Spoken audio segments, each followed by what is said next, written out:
Elia, tu veux dire un mot en introduction ou Oui, pas? je vais faire juste l'introduction. Ergo est un outil qui est utilisé en Auvergne-Rhône-Alpes et c'est pour ça que vous avez une diapo avec Auvergne-Rhône-Alpes. Et en fait, ce que je voulais faire le lien rapidement, parce que je l'avais dit la dernière fois, on a associé, et là il va représenter son outil d'une manière un peu plus approfondie avec la plateforme, Laurent, et je le remercie d'être présent. Mais on a associé notre campagne à la semaine du numérique, puisqu'il y a des semaines qui sont animées par Pôle emploi. Et en fait, on avait des pitchs à faire pendant 1 heure sur la présentation de nos formations au sein du territoire Auvergne-Rhône-Alpes, avec les dates d'ouverture, etc., et les métiers sur tous lesquels ils conduisaient. Et à la fin de ces présentations, on avait mis effectivement, que va vous présenter Laurent, le lien. Et en fait, sur des présentations où on a eu 300 personnes sur 2 séances, grosso modo en moyenne, on a eu 60 leads très qualifiés parce que effectivement, au vu du thème, on n'avait que des gens qui étaient sur le numérique et que c'était des adultes Pôle emploi, etc. Mais en tout cas, voilà pourquoi j'ai souhaité associer l'outil, parce qu'il vous dira après comment on peut l'associer. Mais en tout cas, nous, on avait fait cette expérience sur la semaine du numérique chez nous. Voilà, je laisse la parole à Laurent, bien sûr. Merci Eliat. Et moi, je suis accompagné de Jean-Louis Brunac, qui est le directeur technique et qui vous fera une démo de la plateforme, mais juste peut-être pour reposer de façon synthétique un peu les postulats sur lesquels on a travaillé. Et il y en a trois. Le premier postulat, c'est le fait que vous travaillez tous avec des prescripteurs, au premier rang desquels Pôle emploi et les missions locales. Et on s'est aperçu que c'était très compliqué pour ces prescripteurs de promouvoir vos formations parce qu'ils ne les connaissent pas forcément, ils ne connaissent pas forcément les métiers qui sont en lien avec ces formations et c'est difficile pour eux de pouvoir se faire le relais de façon efficace de l'offre de formation que vous dispensez. Et du coup, notre outil, il a pour premier objectif d'outiller vos prescripteurs. Le second sujet, c'est un sujet qui est très en lien directement avec vos candidats. Suivant le même principe, on s'est aperçu aussi que c'était très difficile aussi pour les candidats de décrypter l'offre de formation. Et que finalement, on est motivé que parce qu'on connaît et que quand on a du mal à se projeter et à comprendre qu'il y a derrière un métier et donc une formation, évidemment, on passe pas à l'étape du positionnement et du coup, on a bon nombre de candidats qui ne viennent pas à vous parce que l'offre de formation n'est pas nécessairement lisible de leur point de vue et ils pourraient tout à fait avoir non seulement le potentiel, mais les motivations pour s'exprimer dans les métiers en lien avec vos formations, mais ne franchissent pas le pas parce que les outils de communication qui leur sont opposés ne leur parlent pas nécessairement. C'est dans des mots et dans des environnements qu'ils ne connaissent pas nécessairement. Ça, c'est le deuxième postulat. Puis le troisième, c'était très en lien avec le Covid, mais ça reste vrai quand même. Dans un moment où les formats présentiels ont été largement impactés, les salons, les journées portes ouvertes, les informations collectives, tout ça a été très compliqué ces 2 dernières années. Et puis globalement, de toutes les façons, aller toucher les candidats là où ils sont, c'est-à-dire chez eux, ça reste une opportunité qui est importante. Du coup, la mise en place d'un outil digital peut avoir du sens. On va vous montrer peut-être, Jean-Louis, je te laisserai prendre la main sur le partage, ce qu'on a mis en place, mais pour le poser d'entrée, on a entendu notamment Maxime parler, et l'étape préalable était liée aux outils de communication. Nous, on n'est pas un outil d'audience, c'est-à-dire qu'on ne valorise pas une audience, on ne valorise pas la possibilité de toucher des candidats. On est là pour proposer une expérience et pour répondre à ces différents sujets, outiller vos prescripteurs, faire en sorte d'amener à vous des candidats qui ne seraient pas venus à vous et faire en sorte d'aller les chercher là où ils sont, c'est-à-dire chez eux par une approche qui est digitale. Donc c'est comme ça qu'on a structuré cette expérience-là, mais quand on développe un partenariat comme on l'a fait avec la CCI Auvergne-Rhône-Alpes, on n'arrive pas en disant on va être en capacité de toucher 1000, 10 000, 100 000, 1 million de candidats et parce qu'on a une audience, parce qu'on est en capacité de toucher ces candidats, on va être capable de mesurer l'effet d'une campagne de communication. On agit comme un trait d'union entre vous, les organismes de formation, et tous vos relais possibles. Vous avez parlé d'outils de communication que vous mettez en place. On sait qu'il y a les prescripteurs que vous mobilisez, puis il y a près tout ce que vous mettez en place directement, information collective, JPO, etc. etc. Et notre approche digitale, elle peut être déployée sur tous ces outils. Donc, elle vient non pas de façon opposée à ces outils-là, mais au contraire de façon très complémentaire. L'idée, c'est d'agir en trait d'union entre les candidats qui pourraient postuler à vos offres de formation et vous, pour faire en sorte de structurer ce qu'on a appelé une démarche affinitaire.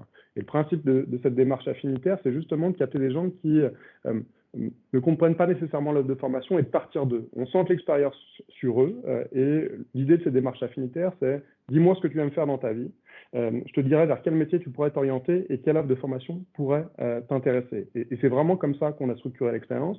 On ne leur dit pas je te présente tel métier et telle offre de formation, mais au contraire, on part d'eux, on sent l'expérience sur eux, on focus sur ce qu'ils connaissent le mieux, c'est-à-dire eux-mêmes, et en répondant à des questions de la vie de tous les jours, on va arriver à ce que dit notamment Eliette, c'est-à-dire générer des leads pour les organismes de formation pour faire en sorte d'aller capter des candidats qui ont formulé le désir de s'orienter vers une offre de formation sans nécessairement savoir vers quoi s'orienter.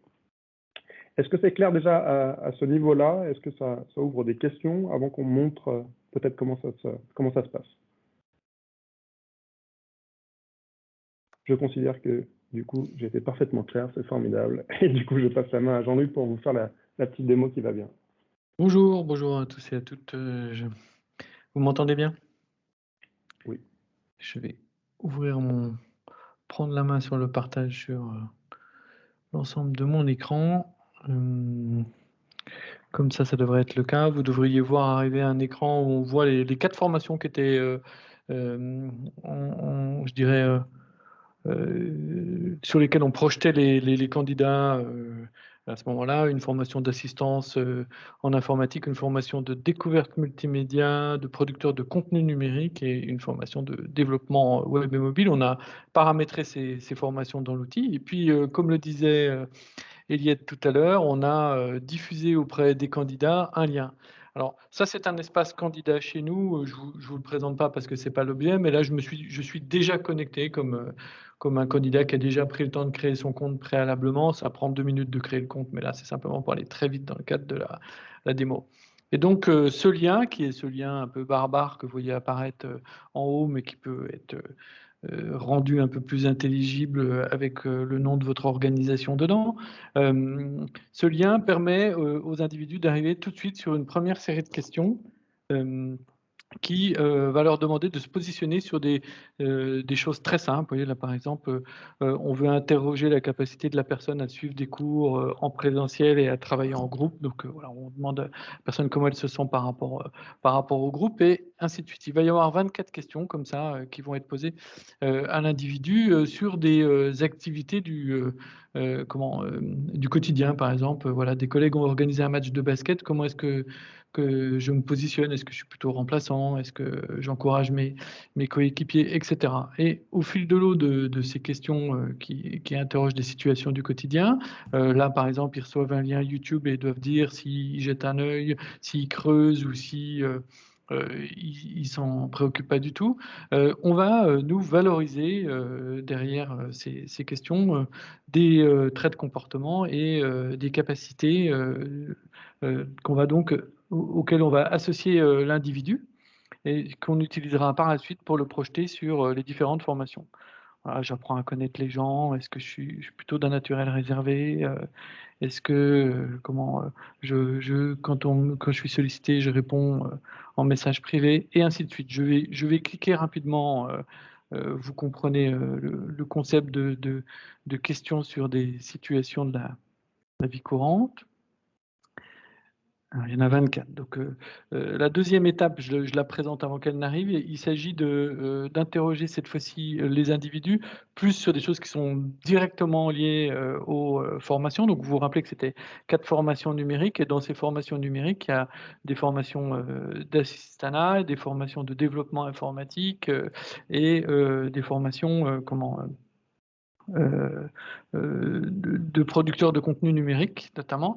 Donc on va retrouver une série de questions qui interrogent un peu plus ces sujets de contexte technique, qui interrogent donc un peu plus les prérequis finalement des formations. Et voilà donc cette deuxième série de questions qui est un peu plus courte, où on va soit utiliser des métaphores. Par exemple, la métaphore des caisses de Lego nous permet d'interroger la capacité de l'individu à reconstituer des développements informatiques en utilisant des composants.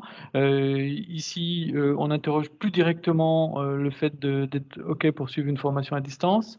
Donc, on a un ensemble de questions. Par exemple, face à un ordinateur, jusqu'à quel point on est à l'aise, ça c'est une question qui fait plutôt référence au poste, enfin, à la formation d'assistant en informatique. Là, on a une question sur un bracelet connecté pour là aussi tester l'appétence des personnes au fait à la nouveauté et à la nouveauté technologique, etc. Donc là, on est plus directement en lien avec les prérequis techniques de ces différentes formations. Et vous voyez là, si je suis sur l'organisation d'un voyage, est-ce que comment j'ai la démarche de partager du contenu relié à ce voyage et oui, comment? Et donc là, c'est plus une question qui est directement liée à la formation de producteurs de contenu numérique. Donc, et ainsi de suite, notamment sur la RGPD, point important pour l'assistance technique derrière.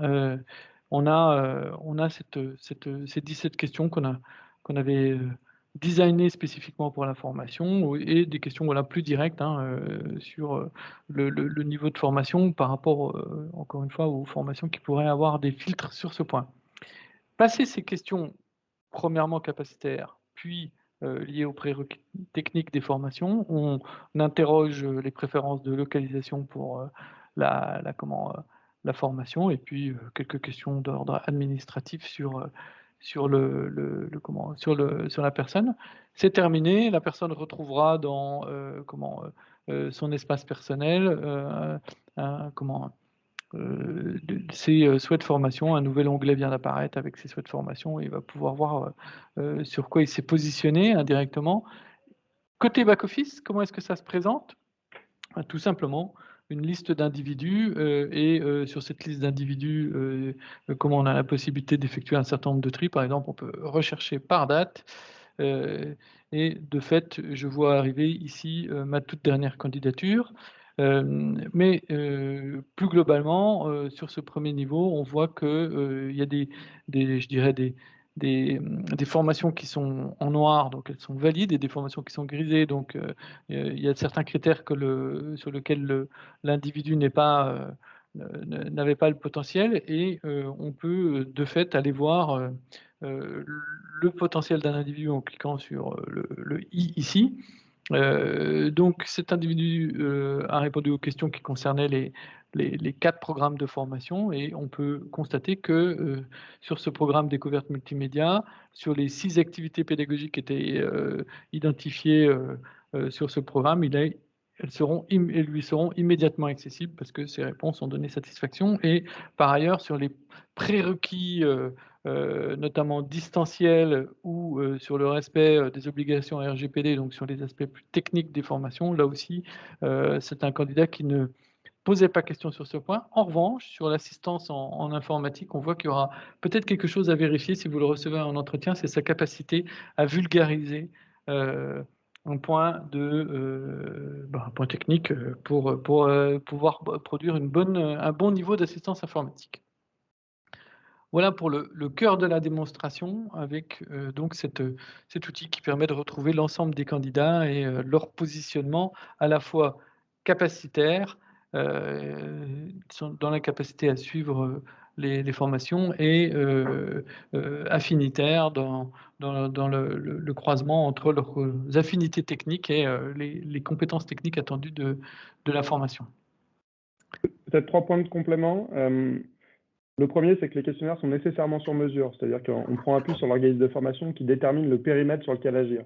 Et on peut avoir des formations qui sont en lien avec un secteur d'activité, comme c'était le cas pour la CCIR avec les formations du numérique, mais on pourrait aussi imaginer avoir un panel de formations qui est très éclectique. Et c'est presque même intéressant en termes de démarche affinitaire d'avoir des formations qui sont extrêmement éclectiques. Donc c'est sur mesure. L'idée, c'est de présenter une expérience qui est ludique et pédagogique. Donc on centre l'expérience autour du candidat et en faisant ça, on imagine capter des candidats qui ne seraient pas naturellement venus à vous. Et le troisième sujet, c'est que ça a la valeur d'un prépositionnement. On n'a pas l'ambition, c'est pas une question d'ambition d'ailleurs, on ne croit pas au fait qu'en posant 25 ou 30 questions à quelqu'un, on pourra vous dire prenez-lui plutôt que lui et vous donner un choix qui est définitif sur cette personne-là. L'idée, c'est de vous donner quelques éléments d'information qui nous semblent être utiles pour pouvoir prioriser vos sourcings en fonction de ces informations-là. Mais on n'a pas la croyance qu'en posant 25 questions, on va pouvoir faire un matching de candidats qui est binaire. Oui, il a la capacité à suivre vos formations et s'orienter vers vos métiers, ou non, il ne l'a pas. C'est vraiment une expérience qui vise à capter davantage de candidats et qui surtout vise à pouvoir déployer une alternative à ce que vous mettez en place par ailleurs vis-à-vis de vos prescripteurs sur vos événements que vous organisez vous, sur vos supports de communication que vous déployez pour proposer une expérience qui est innovante et pédagogique et qui est de nature à capter davantage de candidats.